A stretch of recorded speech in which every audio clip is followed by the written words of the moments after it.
Well, Rhyno, our first match together was on SmackDown where we teamed up to defeat Edge and Christian, ironically.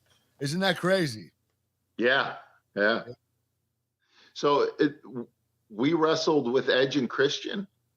Yeah, you and I tag team against Edge and Christian. You guys defeated Edge and Christian. On SmackDown. Okay. Near the beginning of your WWE career, WWF career, yes. Right. You don't remember the match, do you? What's that?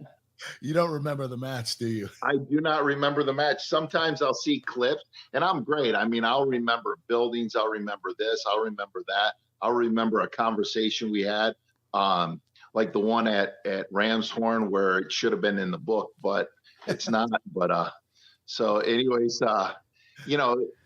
but certain matches I'll see that and I'm like, oh, that was cool. I forgot about that match, but remember when I watch it, I'll remember it.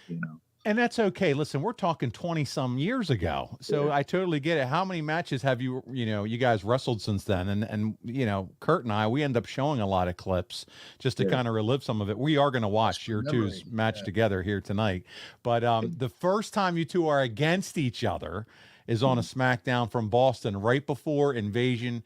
And Kurt, you team with Steve Austin to take on Rhyno and Booker T. And it just turned into an all-out brawl. But, man, listen, this is a huge match for this time period. What ran through your head, Rhyno, being such a major part of the Invasion angle?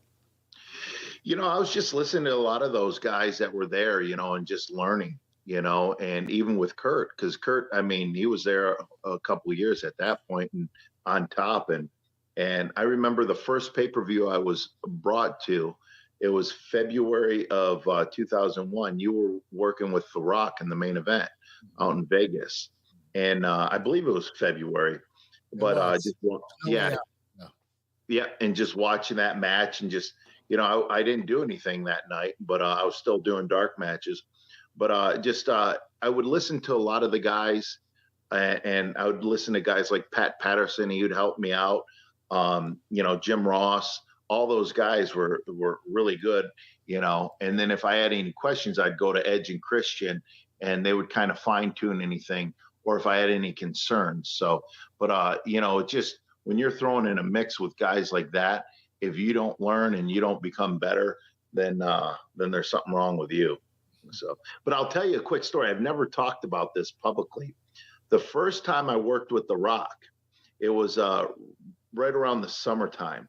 He had just gotten done with that movie, Mummy Returns, where he was the Scorpion King. Not the one where it's him throughout the whole movie, but it was just the Scorpion King in the end of the movie.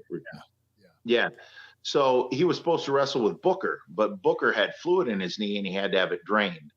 So they go, Rhyno, you're going to work with Rock. And this is his first match back. It was a live event. So my cardio is great, my ring cardio. And we were up last, and we probably went about, the match was probably about 10 to 12, but Rock was sucking some wind because cardio, but ring conditioning, I mean, it only took him a couple weeks because we worked a couple times throughout that month, and his cardio, his ring cardio was back. But I'll never forget, I was just talking to him before the match, and he had the nicest Rolex. I mean, diamonds. I mean, it must have been a present to him after doing the movie. And I wanted to compliment him. But me being the new guy, I was only there for like 5 months.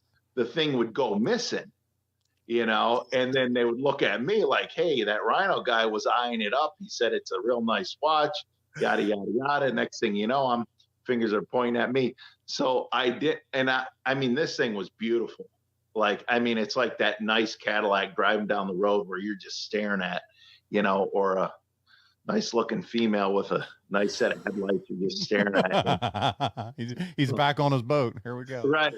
So, but anyways, and I never said anything to him about it. I didn't even compliment him because I was worried that thing would go missing, That's called paranoia, right? Right. Well, when you're that far in, or that early in, but no, just working with guys like that, and they see how good you are in the ring, and then where it's, you know, it's like a night off, not like you're going to the, you know, gallows and just being beaten and stuff, you know, on the way there. So, but not Luke Gallows. So I don't want to say I'm light because everybody's like, wow, you look pretty mean in there. So, but anyway.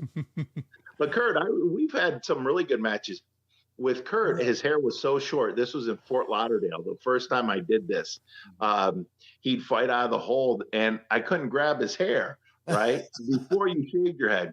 So I'm like, you know what? I'm going to grab his straps and pull him down. And then I, you know, because I was a heel, and then I did the whole Kurt Angle, you know, bouncing on your one leg, woo, you know. Yes. And it was terrible, you know, which made it even better. And boy, did the crowd just really shit on me, you know, for doing that. So, but and I actually worked with Booker in Impact. This was overseas in London.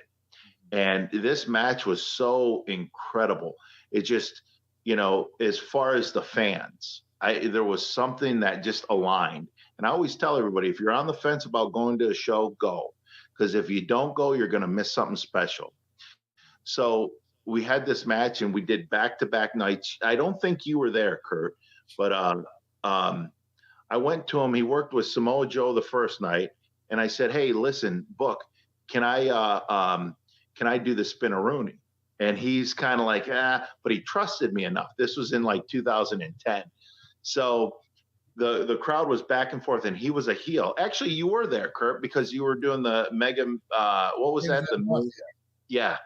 So anyways, he's getting on me. He goes, shoot me off. I go under, I pull him in for a spine buster. I go, give me the floor, Buck.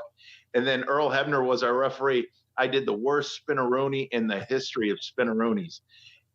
But the place came up for it because the first night he went to give it to him, but he said, nope, did one of those. And then actually he did it the same thing that night. And that's after that, I hit him with the spine buster. And then I just did the worst spin-a-rooney, but I made a complete rotation. So that was the main thing. And you really did it. Yeah, the place went crazy. I think I ended up on my head somehow. So yeah, it was really, not in a pretty way, but yeah, so, like a kid trying to break dance. That was what it looked like, you know.